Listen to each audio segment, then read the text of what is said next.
호주 출신 외인의 5G 연속 QS 괴력2, 오러클린의 적응과 삼성의 선두 도달. 이 글은 언론에 공개된 정보를 바탕으로 한 분석과 개인적 관점을 담은 콘텐츠입니다.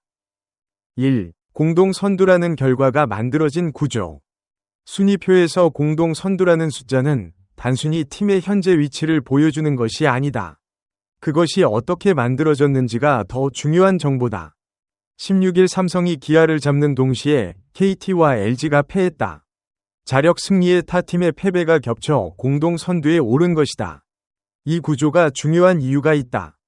삼성의 공동 선두가 상대의 자멸에 의존한 것인지 아니면 삼성 자체의 전력이 뒷받침된 결과인지는 이후 순위 경쟁에서의 지속 가능성을 판단하는 기준이 되기 때문이다.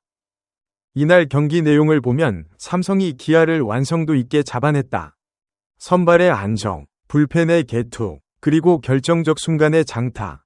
우연이 아닌 팀의 현재 기량이 반영된 승리였다. 이 배경이 삼성의 공동 선두에 무게를 더해준다. 2. 오러클린이라는 선수, KBO에서 적응하는 외국인 선발의 과정. 오러클린은 호주 출신이다. KBO에서 외국인 투수는 대부분 미국 마이너리그나 메이저리그 경험자가 많지만 호주 출신 투수는 다른 야구 환경에서 성장한 배경을 갖는다. 외국인 선발 투수의 KBO 적응은 단계적으로 이루어지는 경우가 많다. 초반에는 리그의 타자들에 대한 정보가 없는 상태에서 자신의 구종과 구위로 승부한다. 이 단계에서 통하는 경우도 있고 타자들이 공략법을 찾으면서 무너지는 경우도 있다. 진짜 적응의 시험은 상대 타자들이 데이터를 쌓고 난 이후다. 오러클린이 5경기 연속 퀄리티 스타트를 기록했다는 사실이 이 맥락에서 중요하다. 초반 좋은 성적이 아니라 어느 정도 데이터가 쌓인 상태에서도 성과가 유지되고 있다는 의미이기 때문이다. 박진만 감독이 KBO 리그에 완전히 적응한 것 같다 고 표현한 것이 단순한 격려가 아닌 이유다. 3. 퀄리티 스타트 5연속의 구조, 숫자 뒤에 있는 것. 퀄리티 스타트 6이닝 이상, 3자책 이하는 선발 투수의 기본 기준이다. 이 기준을 5경기 연속으로 충족한다는 것이 어떤 의미인지를 들여다볼 필요가 있다. 5경기 연속이라는 것은 한 번이 좋은 날이 아니라는 것이다. 선발 투수의 등판 간격은 통상 4에서 5일이므로 5경기 연속 퀄리티 스타트는 약 한 달에 가까운 기간 동안 안정성이 유지됐다는 의미다. 이 기간에 신체 피로가 누적되고 상대 팀들이 분석을 마치고 날씨와 구장이 달라지는 변수들이 모두 작용한다. 그 변수들을 넘어 5연속 퀄리티 스타트를 기록한 것은 단순한 구위의 문제가 아니라 경기 운용 능력이 함께 작동하고 있다는 신호다. 이날 경기에서 오러클린은 6이닝 2실점이었다. 퀄리티 스타트 기준을 정확히 충족한 수치다. 피홈런 1개가 포함됐고 볼넷도 2개 있었다. 완벽한 내용은 아니었다. 그러나 위기 상황에서 추가 실점을 허용하지 않고 이닝을 마무리한 것이 팀에게 더 중요한 기여였다.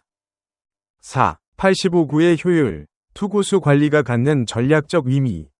오러클린이 6이닝을 85구로 소화했다는 수치를 주목해야 한다. 이닝당 평균 14구 남짓이다. 이 숫자는 단순히 투구수가 적다는 것 이상을 의미한다. 투구수가 적다는 것은 타자를 빠르게 처리했다는 뜻이고 그것은 초구 공략이나 빠른 카운트 잡기가 이루어졌다는 의미다. 반대로 볼넷과 긴 승부가 많으면 투구수가 늘어나고 선발의 이닝 소화가 짧아진다.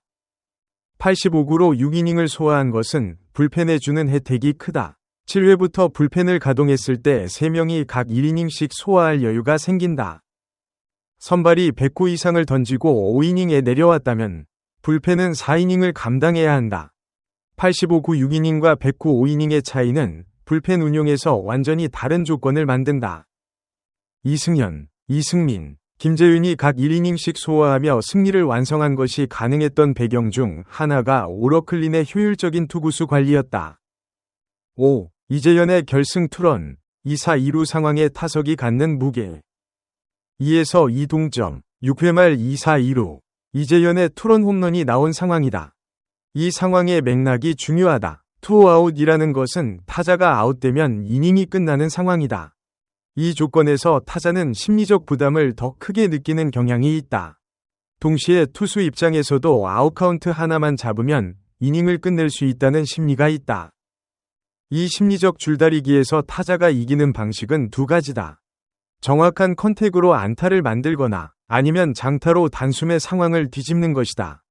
이재현은 후자였다. 좌월 투런 홈런으로 상황을 2에서 4에서 2로 바꿨다. 결정적인 순간에 나온 홈런은 점수 이상의 효과를 만든다. 투수의 심리가 흔들리고 수비팀의 집중력이 분산되며 공격팀의 흐름이 한쪽으로 수렴한다. 이날 이재현의 홈런이 경기의 분수령이 된 것은 이 효과가 실제로 작동했기 때문이다. 6. 구자욱의 1회 선제 홈런, 기선제압이 갖는 전략적 가치. 박진만 감독이 특별히 언급한 것 중 하나가 1회 구자욱의 솔로 홈런이었다. 기선을 제압할 수 있었다. 는 표현이 이 장면의 가치를 설명한다. 1회에 선제점을 뽑는 것은 경기 전체 흐름에 영향을 미친다. 선발 투수 입장에서 리드를 안고 2회에 올라가는 것과 동점이나 실점 상황에서 올라가는 것은 심리적으로 다른 환경이다. 리드가 있으면 타자에게 더 공격적인 투구를 할 수 있고 불리한 카운트에서도 여유가 있다. 구자욱이 2사 이후 홈런을 쳤다는 것도 맥락이 있다. 2사는 이닝이 거의 끝나가는 상황이다. 이 상황에서 홈런이 나오면 상대 투수에게는 투아웃까지 잘 잡았는데 점수를 허용했다. 는 심리적 타격이 있다. 이것이 이후 투구에 영향을 미치는 경우가 있다. 7. 몸에 맞는 공으로 만든 8회 추가점, 비타격 득점의 구조. 박진만 감독이 전병호와 류지혁의 몸에 맞는 공을 언급하며 팀을 위한 헌신이라고 표현한 것이 이 기사에서 가장 조용히 지나간 대목이다. 몸에 맞는 공은 선택이 아니다. 그러나 투수의 공이 몸 방향으로 들어올 때 타자가 피하는 방식과 얼마나 자리를 버티는지에 따라 몸에 맞는 공이 될 수도, 그냥 볼이 될 수도 있다.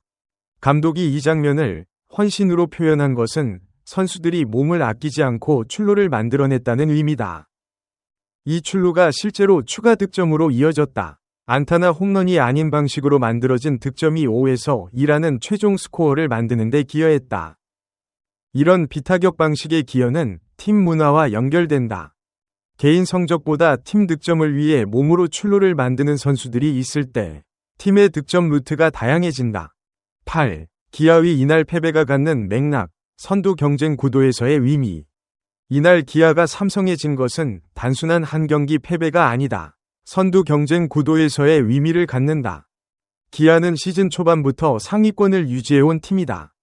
그 기아를 삼성이 홈에서 잡아내면서 공동 선두에 올랐다는 것은 삼성이 단순히 중위권 팀들을 이기는 흐름이 아니라 선두권 팀과의 직접 대결에서 경쟁력이 있다는 것을 보여주는 데이터다.